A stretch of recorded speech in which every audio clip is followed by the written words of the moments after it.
Reka mbasuze kandi mbifurize kugira ibihe byiza. Nani abayikaze mu nkuru y'urukundo rwa ZAVY na LYiNDA igice cya 8. Ubwo duherukana ngira ngo murabyibuka neza ko LYiNDA yari amaze kubwira ZAVY yuko ibyo bintu byo kugambanira mama we rwose wamureze atabikora. Ubwo nta kintu umukobwa yakoze, yahise agenda yinjira mu cyumba cye ubona yuko yahise rwose ahangayika cyane. ZAVY ahita azamukurikiye maze aramubwira ati sheri bigenze bite? LYiNDA ati nyine njyewe biriya bintu rwose ntabyo nakora pe, ntago najya kwica umuntu. ZAVY ati ntago ari ukumwica ariko ese urumva ngiye nagushora koko mu bintu nk'ibyo ngibyo? LYiNDA ati ZAVY ngiye rwose sinzi impamvu abantu bose babona yuko ari ngiye wajya kwiyoberanya nigira uwo ntari we mbeshya. ZAVY ati ushatse kuvuga iki? LYiNDA ati nyine ibintu byanyu ntabyo ndimo. ZAVY ati nta kibazo pe, ntago wakora ibyo udashaka, ubwo turashaka ukundi tubigenza kandi ntuhangayike. LYiNDA ati ese undi uriya mugore mumushakaho iki? ZAVY ati uriya mugore ibye ni birebire, gusa ariko icyo nakubwira ni uko kuba Aneta ameze kuriya ari ukubera ibintu uriya mugore yabwiye umugabo we. Ubwo rero twaje gusangaho kugira ngo tubyishyuze umugabo, tugomba gutuma umugore we ari we ubyishyura kuko yashutse umugabo we. LYiNDA ati ariko ngiye sindi kubyumva, mama wanjye ni umuntu mwiza. Nyagasani. ZAVY ati mama wawe se wuhe? ariko ubundi umeze neza ubwo? LYiNDA ati ZAVY mbabarira rwose uriya mugore mu mubabarire, mwirengagize ibyo yababeshye byose bikaza no gutuma umugabo we ahemukira Aneti. Ubundi rwose mu mubabarire kandi ntabwo muzabyicuza kubera yuko kwihorera si igisubizo cyiza. ZAVY ati nakabaye numvise ibyo mbwiye, ariko ndumva muri aka kanya nababarira uriya mugore bitewe n'inshuro zose nabonye Aneti arimo kurira. Ubwo LYiNDA ati none se muzamwica? ZAVY ati simbizi kubera yuko nanjye rwose ntekereza yuko kwica umuntu atari igitekerezo cyiza, ariko nta kizatuma tutamubabaza. LYiNDA ati none se ubwo mwamubabariye? ZAVY ati oya ntago bindimo. LYiNDA ati bikorere basingewe sibyo? ZAVY ati wingora nawe ariko LYiNDA winsaba rwose ibintu bidashoboka kubera yuko uriya mugore uri kugirira impuhwe ntago umuzi. Umuntu utagira impuhwe nawe ntago aba akwiye kuzigirirwa, rero ntago bishoboka kandi umbabarire rwose kuba ntamubabarira kubera yuko nyine ubishaka. Umbabarire rwose kuba ntamubabarira nk'uko ubishaka. ZAVY ahita asohoka. LYiNDA ubwo byaramucanza buri icyo yakora. Bukiye mu gitondo kare azinduka agenda. Ubwo ni nako kandi ZAVY nawe yabyutse yambara neza ngo ajye mu kazi. Yinjiye mu cyumba cya LYiNDA aramubura, arasohoka arimo kumuhamagara maze ahita ahura na papa we. ZAVY ahita abaza papa ati papa nta kamarizo mboneye? Papa ZAVY ati mubona hehe? Winamumbaza rwose uriya mukobwa ngiye yarambabaje ejo ubwo yangaga kudufasha. ZAVY ati ibyo ngibyo rwose ntabwo byakubabaza papa, kubera yuko ntabwo byari ngombwa n'ubundi yuko ajya muri gahunda yacu, ni nkaho n'ubundi kwari ukumukoresha ibintu rwose atari akwiye gukora. Rero kuba yaranze ndumva nta kibazo kibirimo, ahubwo ndabona ntari kumubona hano kandi rwose ndamukeneye.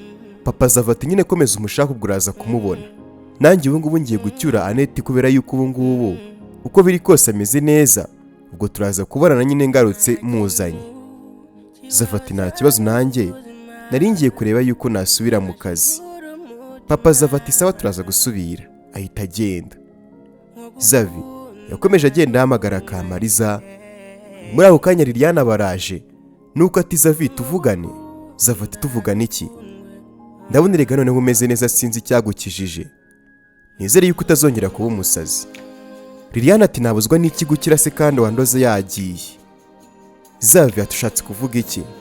Liliana ati ZAVY uriya mukobwa ngo ni Kamariza ni umugome. Yari nibereye iwacu nimereye neza, ngiye kumva numva birivanze aba aribwo rwose mba umusazi. Nyuma nje kuba hano naje kumenya yuko ari Kamariza wandogesheje kubera yuko ngo yari yaragukunze akeka yuko nyine tuzasubirana. Rero kuba yagiye nayisemera neza, ndabizi ntago wanyizera ariko nyine uriya mukobwa ni umurozi. ZAVY ati se ubwo urumva nta soni ufite kuvuga amagambo nk'ayo ngayo imbere yanjye? Liliana ati ariko njyewe ndimo ndakubwiza ukuri kandi nyizera. ZAVY ati nkwizera mu bikisi? Igihe cyose nakwizereye ntago gihagije, ukeneye ko mwizera kugira ngo bigende gute se ubundi? Urakeka njyewe ndinjije ku buryo nizera amagambo yawe?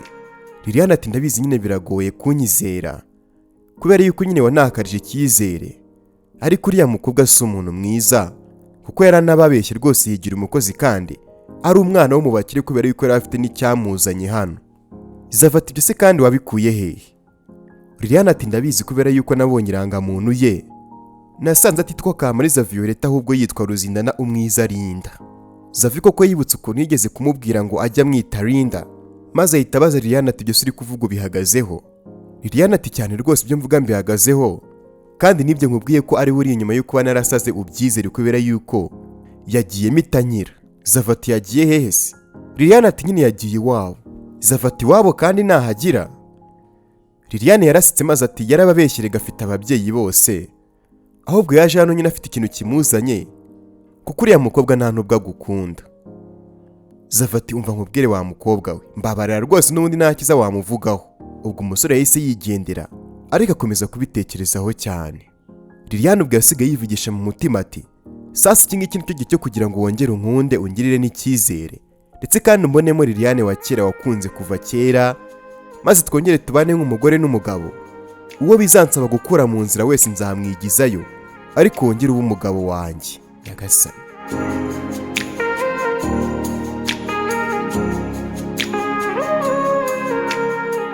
Bidatinze tugaruka kuri papa Liliane ari mu cyumba ubona yuko afite ikintu arimo gushakisha, maze muri ako kanya yahise agwa ku gakayi atangira kukarebamo. Ubwo kandi muri ako gakayi hari harimo amafoto y'uruhinja atarasoma ibyanditsemo. Mama Rehema yahise yinjira maze ahita yimwaka yakayi. Mama Rehema atari ko se wundi bawinjiye hano utambwiye ngo ngufashe gushaka icyo ushaka kubera iki? Papa Liliane ati unyatse iyo kayi ntarasoza kureba ariko ibirimo. Mama Rehema ati ibingibi wibyitaho nabirenze, ahubwo se nta makuru mashya kuri Rehema baraguha? Ni ukuri umwana wanjye arampangayikishije cyane pe, kandi no kuba tutaramenya ahantu aherereye mu by'ukuri ndumva bikomeje kumbabariza umutima wanjye. Papa Liliane ati wihindura ingingo ariko madamu, ubabajwe n'umukobwa wawe Rehema, ariko nanjye mbabajwe n'umukobwa wanjye Liliane wasaze, ndetse kandi tutibagiwe n'undi mwana wanjye wataye ubeshya ngo yarapfuye. Mama Rehema ati ariko se mana yanjye koko ibyo ngibyo bigaruye uti? Ukuri urakuzi ntabwo nakoze rwose ibyo bintu. Ese ubundi ubwo naba ndi umubyeyi koko nyabaki utumwana yibyariye? Iyo biza ko bari ibyo ngibyo nari guta Liliane nk'uko nawe wamuntanye ntaramubyaye, birumvikana ko nari guta uwo nabyaye, ntabwo nari guta uruhinja nibyariye. Papa Lili ati ibyo nibyo ugize urwitwazo rero? Hanyuma se ko wambwiye ko nta mafoto ye ugira, ari ya mafoto mbonye n'ayiki?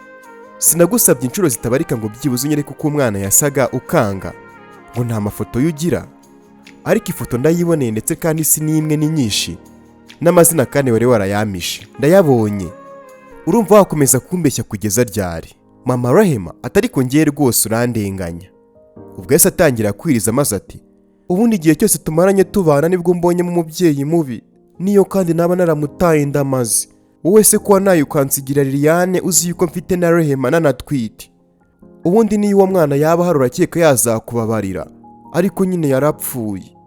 Papa Liliane ati humura ntacyo ntumvise, byose urabivuze. Ahita agenda.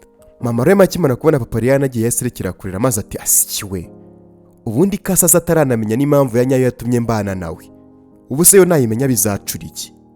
Ariko mu gihe ntarabona ibingibi byose atunze ngomba kumuturisha, ubundi namara kumwohereza aho abapfuye bose bajya, nkahita afata ibi bintu bye byose ngiye n'umwana wanjye Rehema tukisangira umugabo wanjye wa nyawe nakunze ukintegereje nyagasani. Umugore ati ngomba kumuturisha atarasara. Yahise afata telefone ahita ahamagara.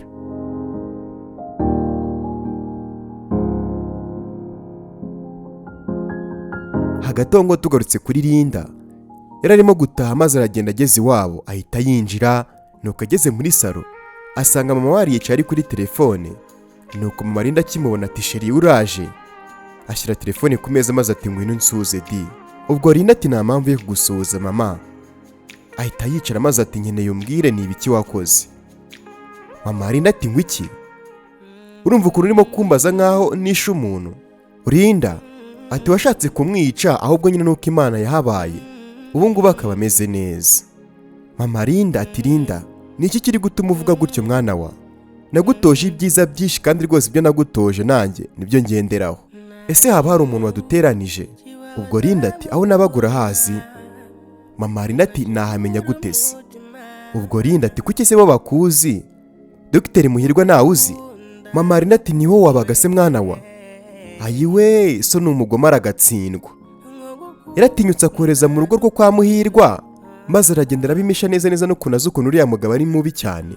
Ubwo mama Linda yahise ahobera Linda maze ati yo Imana ishimwe disi yo kabyara, yo ikungaruriye ugihumeka umwuka w'abazimu utarapfuye.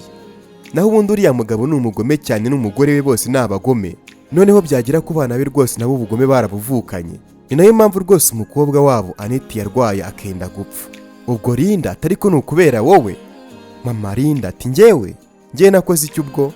Umukobwa ati mama hari ibyo wabeshye papa, urimo kubeshyera uriya muryango maze utuma arakara ahitamo kuvura Aneti nabi.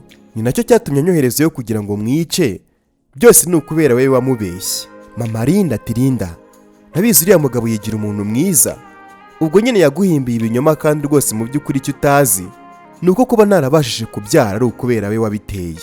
Linda ati ibyo ngibyo ntabwo nshaka kubyumva mama, mu gihe cyose utarabwiza papa ukuri ku byo wamubeshye ngo unagende usabe imbabazi uriya muryango, njye ntabwo ndi umwana wawe. Reka nifatire imyenda yanjye ibanga ngende nisangire ZAVY, ngende mubwiza ukuri kose kubera yuko wowe uri umubyeyi mubi, kuko nawe urabizi ko ari we watumye papa ahinduka aba umuntu mubi. Umukobwa yahise agenda yinjira mu cyumba kuko ajya gufata imyenda. Mama Linda yasigaye avuga ati uyu mwana ko yarakaye ndamukorera ikira, arimo kuvuga amagambo menshi kandi papa we rwose amwumvise, noneho sinabona rwose icyo musobanurira. Ibyanjye byaba birangiye, niyo mpamvu ngiye kumuturisha, natanyumva ibyo kuba nyina rwose ndabireka. N'ubundi ntabwo nigeze mubyara, nta nubwo nigeze mbyara ngo ndagira impuhwe. Nyagasani Mama Linda yahise yinjira mu cyumba maze ati Linda wacururutse kuko ukanyumva. Ubwo Linda ati ntabyo ncururukamo, n'ubundi ntabwo mwambyaye, niyo mpamvu watumye papa nkoresha kandi uzi neza ukuri, rero ngereka nigendere nisangire ZAVY wanjye. Mama Linda ati ZAVY se kandi ni uwaheye? Ubundi ushatse kuvuga iki? Linda ati njye na ZAVY turakundana, rero ngiye gusubirayo mubwiza ukuri ku bintu byose namubeshye, ubundi sinzagaruka hano n'ubundi rwose mushobora kuba mutanankunda.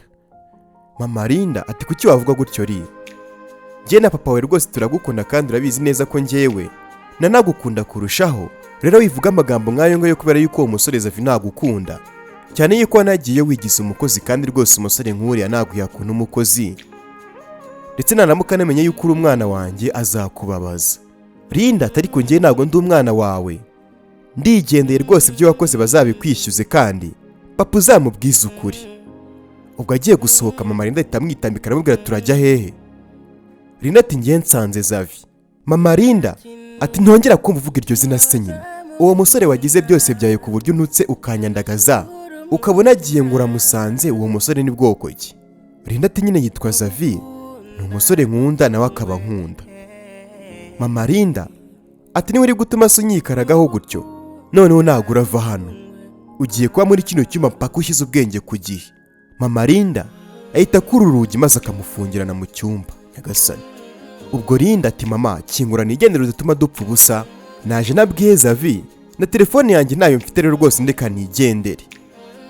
Mama Linda ati kugeza ushyize ubwenge ku gihe ukumva yuko nyuka ahora mu kuri.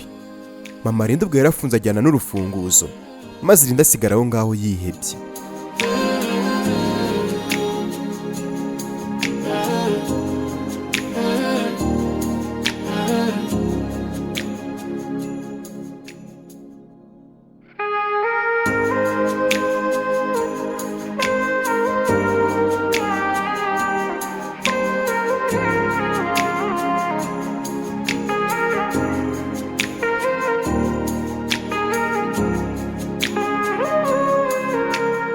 Ubwo bwarije maze Aneti baramucyura ubona yuko yorohewe. ZAVY nawe ategereza yuko Linda agaruka maze araheba atangira guhangayika. Ubwo umusore yasohotse mu nzu yihuta cyane agiye kujya mu modoka Aneti abaraje. Nuko Aneti ati ZAVY ugiye hese ngo nguherekeze? ZAVY ati nta kibazo ndijyana Ane, we genda uruhuke kubera yuko ntabwo urakira neza. Aneti atari ko sinigeze mbona Kamariza kandi rwose ndifuza ko twaganira nkamushimira kubera yuko kuba ameze neza rwose ni ukubera we. ZAVY ati Kamariza ntabwo nzi ahantu ari, yagiye mu gitondo cya kare atanambwiye, ubwo njya mu kazi nzi yuko ndaza nkamusanga ariko ntabwo yigeze agaruka, none reba rwose burije. Rero mu by'ukuri ndumva nabuze amahoro kubera yuko ntabwo nzi ahantu ari. Ubwo Aneti atari icyo mwapfuye se akaba wenda ariyo mpamvu yagiye atavuze, nanagaruke. ZAVY ati ntacyo nyine usibye ko nijoro hari ibyo yansabye nyine simbyemere, ariko ntabwo ntekereza yuko ari byo nyine byaba byamurakaje ku buryo yagenda. Annette ati nyamara wabona ari byo, kuko nyine niba yagusabye ikintu agikeneye wenyine ukakimwima ntabwo byabura kumurakaza. ZAVY ati ku buryo se agenda noneho atanambwiye, ubu se yabaza ukuntu mpangayitse. Kamari koko wambabariye kuko aho uri hose ukaza.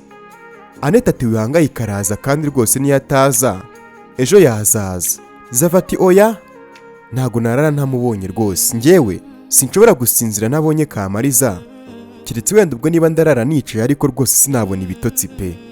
Annette ati ibyo ngibyo byikuremo n'ubundi rega ntuzi impamvu yatumye agenda, ahubwo we genda uryame utuze kubera yuko niba agukunda nawe ahantu ari aragutekerezaho, yibuke yuko yagiye atakubwiye. ZAVY ati nta kundi kandeke kugenda kuko erega ubu ngubu rwose nari ngiye kumushaka. Annette ati ari kumushakishiriza hehe se? Ariko nawe rero menye rwose urukundo rwarakubanye rwishe. ZAVY ati ntago wabyimva rwose mushiki wanjye, kuko rwose uriya mukobwa Kamariza iyo mubonye mpita numva ibibazo byose nari mfite rwose mbiboneye ibisubizo, noneho nakumva akajwi ke nkahita mera nk'ugiye mu yindi si. Ni ukuri Anne nkunda Kamariza ku buryo rwose ampemukiye nakiyahura.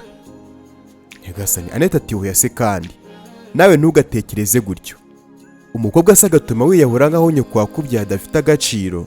ZAVY ati Anne erega Liliane yarambabaje, uriya mukobwa naramukunze nabanyereka yuko rwose ankunda, ariko arabimukira mbonye Kamariza rero mpita numva niyo mahitamo yanjye ya nyuma, niyo mpamvu Kamariza nawe aramutse ambabaje rwose indwara narwara ntago mwabona aho muyimvuriza. Annette aturika agaseka ati ndumva erega waraguye mu nyanja yarwo, hababaje ibyanjye. ZAVY ati uri tayari se ngushakira umuntu?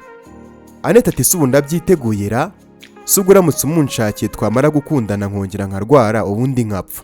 ZAVY ati byo gupfa byibagirwe kubera yuko ubu ngubu erega warakize byarangiye, ahubwo we rwose mbwira niba witeguye inshuti yanjye Chris irahari. Annette ati subwo Chris yanyemera. ZAVY ati kubera iki se atakwemera?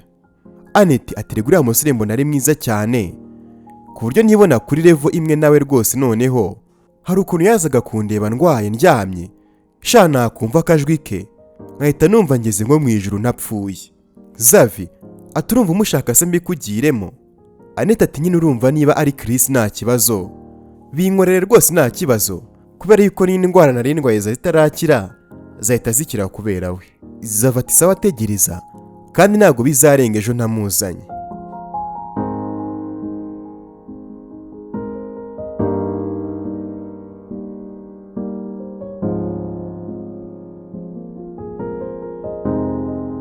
Ubwo bwarakeye maze mu gitondo kwa LYiNDA, mama LYiNDA yari yicaye ku irembo nuko ku gipangu hari umuntu wakomanze, aragenda arafungura. Uwo muntu kandi wakomangaga yari mama wa Rehema. Barasuzanya ubona yuko rwose baziranye cyane, baragenda bahita bicara ahantu batangira kuganira. Mama LYiNDA ati amakuru y'iminsi se mugore mwiza w'Abandi. Ubwo kandi barimo gusika maze ati iyo nibutse yuko wabaye umugore rega numva nasika. Mama Rehema ati seka sha kubera yuko birasekeje, n'ubundi rega nibyo bingeze habi, ibaze yuko nazengurutse ku bantu barenga 8 bose nshaka nimero zawe. Mama LYiNDA ati rega nanjye natunguye no kumva ari wowe umamagaye, nibajije ukuntu nyibutse rwose n'igihe duherukanira birancanga, ariko ndabona ugifite itoto di, uzi ko kimeze nka mbere. Mama Rehema ati toto se ryahesha ko ibibazo bimereye nabi, ese ubundi ninde wundi uri hano ngo navuga ibyanjye akanyumva? Mama LYiNDA ati sanzure rwose ni ngewe uhari, nawe wa mukobwa wanjye we rwose ntago ari kumva ari mu cyumba. Mama Rehema ati nyimara kumva yuko ufite umukobwa ndumva ibibazo byanjye rwose nk'icyenda mu bibazo 10 nari mfite bise bikemuka, ariko se ubundi umukobwa ufite wamukuye hehe ko naherutse ibyo kubyara ubisezera? Mama LYiNDA ati kubyara byo rwose ntago nabyigeze, sinabyaye kuko nyine ntago byari gukunda, ariko mfite umukobwa mwiza cyane rwose nareze. Mama Rehema ati ndumva ari byiza di. Nuko Mama LYiNDA ati wese bimeze gute ko meruka Rehema wawe ari akana gatoya? Mama Rehema ati byanjye rwose ni inkuru ndende, ariko nyine kuko nshaka ubufasha bwawe nta kibazo rwose reka nkubwire. Mfite umugabo ariko twabanye nzi yuko nzamukuraho amafaranga kubera yuko yari umukire, ubundi nkikomereza umwuga wanjye w'uburaya. Twabanye afite umwana w'umukobwa nk'uko nanjye nari mfite Rehema. Ubwo naje gutwita ariko tuza kugirana ibibazo nyine arana, maze anana n'umwana we aramunsigira. Ubwo nyuma naje kubyara, wibuke neza ko nakubwiye yuko nari ntwite. Ubwo maze kubyara rero, kuko uwo mugabo ntamukundaga, numvaga n'umwana we ntamukeneye, mpitamo guta uwo mwana. Nyagasani mama Linda ati wataye umwana? Mama Rehema ati yego nyine kubera yuko nishakiraga amafaranga, nisanga ntwite nyine kumanuka. Nyuma rero umugabo yaragarutse nyine mubwira yuko umwana yapfuye kubera nyine inzara, kandi ko tutazongera kubyara. Nuko arabyihanganira tugumana Rehema ndetse n'uwo mwana we wundi w'umukobwa. Ejo bundi rero nibwo amatiku yavutse, none ubu ngubu mbana n'umugabo ambwira nabi cyane kubera yuko akeka yuko umwana wanjye atapfuye ahubwo nyine namutaye. Mama Linda ati ariko abagore babimuragwira koko, uwo mwana wataye se ubwo umunyihera koko ari kubiki? Niyo waba udakunda umuntu nyine ukaba ushaka amafaranga ye, koko uramutse ugize mu bwenge urumva wata umwana we ku gasozi, byibuza niyo umumujugunyira ukagenda. Ubu se byibuza kuba mubana uramukunda? Mama Rehema ati oya pe njye simukunda, nari mbiziranyeho n'umukobwa wanjye Rehema ko hari igihe kizagera tugatwara ibye byose, ubundi maze tugasanga undi mugabo wanjye mfite, kuko uwo mugabo wundi mfite niwe nikundira kandi nawe arankunda, kuko ni nawe wanangiriye inama yo gutwara amafaranga y'uwo mugabo wanjye, ubundi nkazamusanga tukibanira. Mama Linda ati numva uri umunyamafuti wa mugore we, umva ko mfite ibibazo byinshi, ariko rwose we nsanze undenzeho ukwiye gufungirwa munsi y'amazi. Mama Rehema ati wase kandi winshira urubanza, urabizi ko tugikora uriya mwuga w'uburaya nta gahunda z'inkundo n'abagabo twari dufite, so byibuka? Nyagasani bano bagore bombi disi bahoze bakora umwuga w'uburaya. Mama Linda ati ubundi urifuza yuko ngufasha iki? Mama Rehema ati nyine nshaka yuko niza umukobwa wawe, nuko nkabeshya umugabo wanjye yuko ari we nari narataye. Mama Linda ati yego ko mana, ibyo bintu surumva koko byakora? Niyo namugutiza urakeka se bitazamenyekana? Mama Rehema ati nyine ibanga ni iryanjye nawe n'uwo mukobwa wawe, kandi rwose nzamuha amafaranga ahagije pe, nta nubwo bizatinderega, kuko n'ubundi nshaka gusiga uriya mugabo nkigendera. Mama Linda ataha numva rwose bitaza koroha, ariko nta kibazo reka tugende tumurebe, nubwo ntazi yuko ari bubyemere. Bahita bajya kureba Linda. Mama Rehema ati ndifuza guturisha umugabo wanjye ku buryo rwose nzamutera imitwe, maze akagurisha ibyo dufite byose, amafaranga nkaza kumucunga nkayatwara yose, nkisangira umugabo wanjye nikundira, ubundi agasigara yangana n'umukobwa we Liliane, bagasigara baririmba urwo babonye. Hagati aho ngaho ariko ntabwo nakubwiye, nabuze umukobwa wanjye Rehema. Mama Linda ati ko namuzi se? Wamubuze gute se ubundi? Mama Rehema ati nyine ni birebire, ariko nyine nta gakobwa kitwa Kamariza kabiri inyuma, ku buryo ndamutse nkabonye twasirira shaho. Nyagasani disi wari kuvuga nagazi yuko ari Linda, akaba ari nawe mukobwa kandi bagiye kureba ngo bakeneyeho ubufasha bwo kugira ngo nyine ngo bagende bamwitiriye umwana we. Mama Linda ati numvere gufite ibibazo byinshi bitazanashira. Yahise akingura icyumba Linda yari arimo aryamye, maze nuko ati Linda byuka tuvugane. Ubwo Linda yanze kubyuka maze ati mama mbabara rwose ntabyo wenyeneye kumva. Mama Linda atariko se wundi uri burakare kugeza ryari? Byuka nkubwira niba ari wa musore ushaka uzashogoshe ujye kumureba, n'ubundi rwose urwishigishara rusoma. Linda ati ubundi se n'icyo uri kumbwira? Ubwo Linda arabyuka maze akahita abona Mama Rehema. Mama Rehema ati Nyagasani uyu mukobwa asara kuri iki hano? Mama Linda ati uyu nguyu niwe mukobwa wanjye yitwa Linda. Mama Rehema ati Linda se kandi wahewe uyu nguyu ntabwo yitwa Kamariza? Se wari ugiye kunyicira umwana wanjye Rehema amuziza yuko agiye kwibandira na ZAVY, akaba yaranamushimutishije. Ubwo Linda wari warakaye maze ati ndakwiyamye wa mugore we, wabonye ubinshinja ndituriza kubera yuko twari turi ahandi, ariko ahangaha ni iwacu ntabwo wanshinja rwose ibyo ntakoze.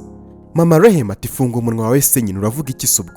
Mama Rehema akomeza abwira Mama Linda ati umva nawe zana umukobwa we cyangwa se umbwire niba ntawe ufite nigendere.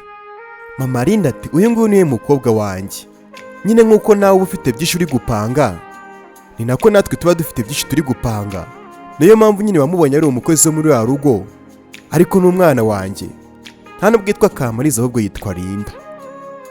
Mama Rehema ati mujye mwari mwapanze se ajya kwigira umukozi harimo no kwica umwana wanjye. Mama Linda ati oya, ibyo ngibyo nta byari birimo, kubera yuko nta nubwo rwose umukobwa wawe Rehema muzi.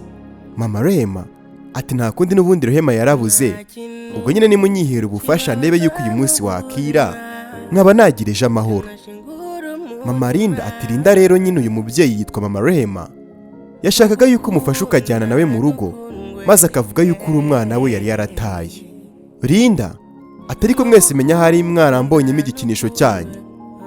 Buri wese ukeneye kuneka abantu abwira Linda, ukeneye kwihorera abwira Linda, none ngo njye kwita umwana bataye akaba abonetse, ngiye rwose narambuye gukoreshwa namwe. Mama Linda atari ko wamufasha nkaho uri gufasha mama wawe. Linda tubundi se Linda ajya kunkoresha gutyo, ubwo se uko afite umwana yataye none bakaba barimo baramumubaza, ubwo se yaba ataniye he n'ababyeyi banjye n'ubundi bantaye. Mama Rehema ati ndakwinginze rwose mfasha, ni ukugira ngo nyine urugo rwanjye rudasenyuka, kandi rwose kubera yuko niba umukobwa wanjye yari inshuti yawe ukaba utaranashatse kumwica, ndumva nta mpamvu utamfasha rwose n'ubundi nyemerera. Ubwo Linda ataho ngo se n'ushatse kuntegera, ariko nta kibazo reka mbyemere, wenda wanakizera yuko atari ngiye washatse kwica umwana wawe Rehema. Mama Rehema turakoze rwose pe, Imana iguhe umugisha. Linda ati wapi nta migisha yanyu nshaka, n'ubundi nta keza kanyu musa nk'abantu b'abagambanyi b'abantu babi. Arasohoka. Mama Rehema ati nashaka avuga yuko nsa nka Satani nta kibazo, ubwo yemeye kumfasha nta mahoro, ahubwo se ko kuriya mukobwa n'uwawe. Mama Linda ati ariko nakubwiye ko ari ngiye n'umugabo wanjye twamureze, kuko nyine uriya mwana nta babyeyi agira. Mama Rehema ati ndumva abagore twateye abana turi benshi.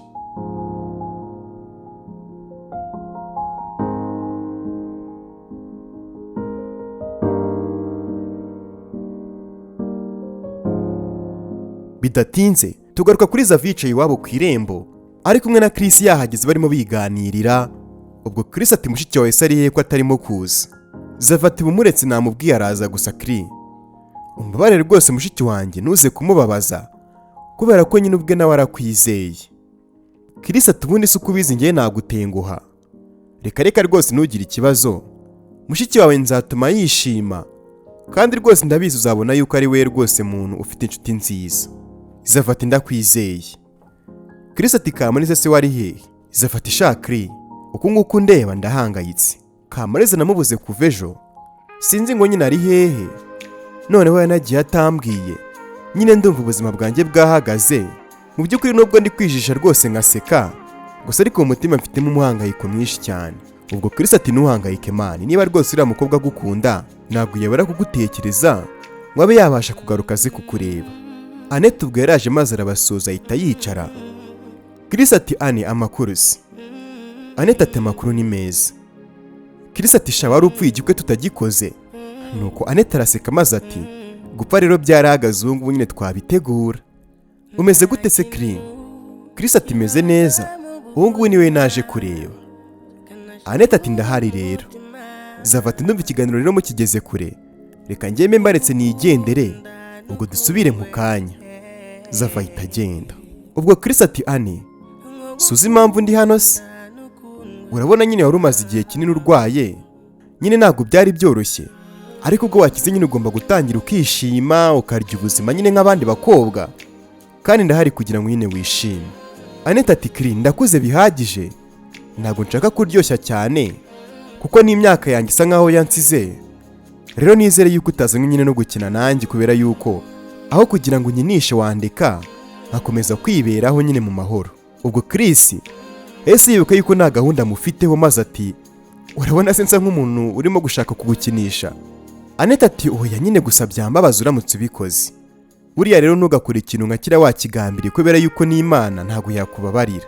Utari mu buzima bwanjye naba ameze neza, ariko niba unahari naba ameze neza rwose ndetse kurushaho. Gusa ariko aho kugira ngo uzambabaze rwose ibi ngibi byose twabireka. Imyaka 3 yose namaze ndyamye yarambabaje cyane, rero rwose niba uzi yuko nyine uteganya nyine kuzambabaza, nukuri ndakwinginze undeke nzategereza undi Imana izama, sibyo? Chris ati ubundi se ufite urukundo rwa nyarwo? Annette ati cyane rwose, kuko sinakishimira rwose kuryarya umuntu nkuko nanjye ntakishimira umuntu wandyarya. Chris ati urwo rukundo rwa nyarwo rero nanjye ndarugira, ariko nta muntu n'umwe nari narukunda. Aneti ati ngeso uzarunkunda. Chris yaramurebye aramureba atarimo kuvuga. Ubwo muri aho kanya wa mukobwa Liliane uba muri urugo ahitaza amaze ati ndabona mururimo. Ane ubonye umusore mwiza kabisa. Chris ntabwo wapfa kubona umusore umeze nkawe.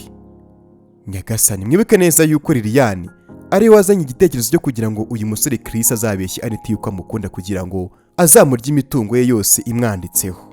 Ubwo Chris yese avuga ati Liliane uratuvangiye kabisa. Byaba byiza ugiye kubera yuko dufite byinshi turi kuganira kandi ntabwo bikureba. Liliane ati niwe urimo kumbwira gutyo Chris? Chris ati cyane rwose niwe ndimo ndabwira. Liliane ati noneho ntabwo ngenda maze ndebe icyo urankora. Ubwo Aneti ati Liliane ashobora kuba gukiniye cyane nta kibazo, nakubwire nanjye reka mbe ngiye ndagaruka tuvugane. Aneti ahita agenda. Chris atari ku wundi wa muzima Liliane, iyo ndimo kuganira na Aneti ukaza wihuruza uba wumva yuko ngiye ndi umugabo wawe kubera ko uri kunkurikirana gutya. Liliane ati ese ubundi bibagiye gahunda dufitanye, ugomba kurya amafaranga uriya mukobwa Aneti, nanjye kandi nkaka gatanya nkabona ibyanjye ubundi rwose tukigendera. Rero impamvu ngukuye muri mood nabona gutangiye kujya mu rukundo rwa nyarwo. Ubwo Chris ati nkuyame wa mukobwa we, n'ikindi gihe utazongera kumvangira. Nubona ndi kumwe n'undi muntu uzaza, ariko mu gihe rwose ndi kumwe na Aneti ujye uhunga, sinkabone n'isura yawe imbere yanjye nyagasani. Liliane ahita aturika agaseka ati imbaraga z'urukundo. Ndumva erega waruguyemo neza neza, ugiye no guhinduka imbwa se? Ariko hari wibagiye yuko mfite video yanjye nawe, kandi ndamutse nyerekanye umuryango wose wahita ukwanga. Nyagasani. Chris ati Liliane mu by'ukuri ndebye mu maso ya Aneti maze numvishe uko narimo kumvugisha tuje, mpita necuza impamvu yatumye ndyamana nawe, ariko nzabikosora tu. Umusore wari umaze kwisubiraho yahise akatarigendera asanga Aneti. Nyagasani.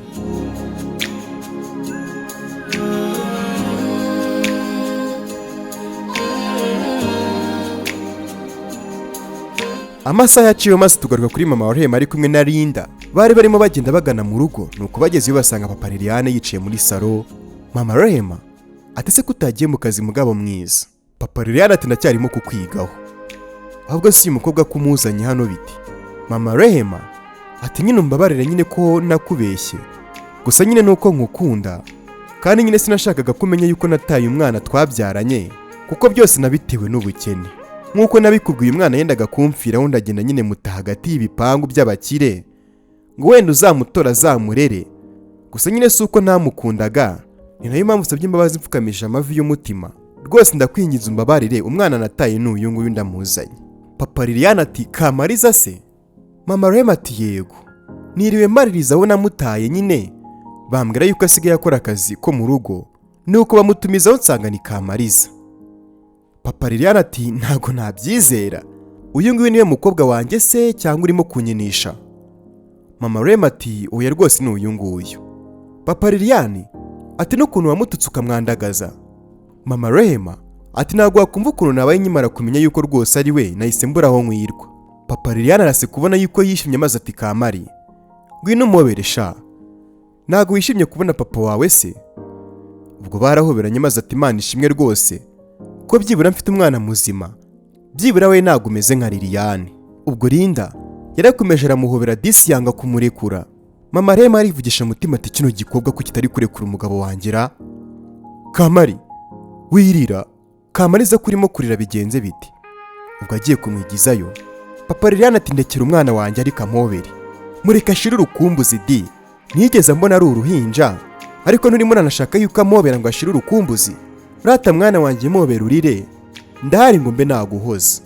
Linda ubwo yakomeje kurira cyane, ari nako kandi yivugisha mu mutima ati Mana ndakwinginze, uko mobeye uyu mugabo ari nako nzahobera papa wanjye wa nyawe, nubwo nta makuru y'ababyeyi banjye nzi bakaba barantaye, ariko mu by'ukuri ndifuza kubabona byibuza bwa rimwe mu buzima. Mana ndakwinginze rwose wumvire isengesho ryanjye kubera yuko bizanshimisha kwibona nabanye na ZAVY n'ababyeyi banjye ba nyabo bahari. Andika igitekerezo cyawe muri komenti maze tubwire ukuntu byumva cyangwa se wifuza ko bizagenda ubutaha. Njye mukomeze kubana kuri mikoro umunsi ku munsi. Nitwa Samu, murabizi ko mbakunda cyane. Reka duhure muri komenti duhana ibitekerezo. maze dusubire mu gice cya cyenda tumenya ibikurikira. Murabizi yuko mbakunda cyane. Make sure subscribe. I love you all guys.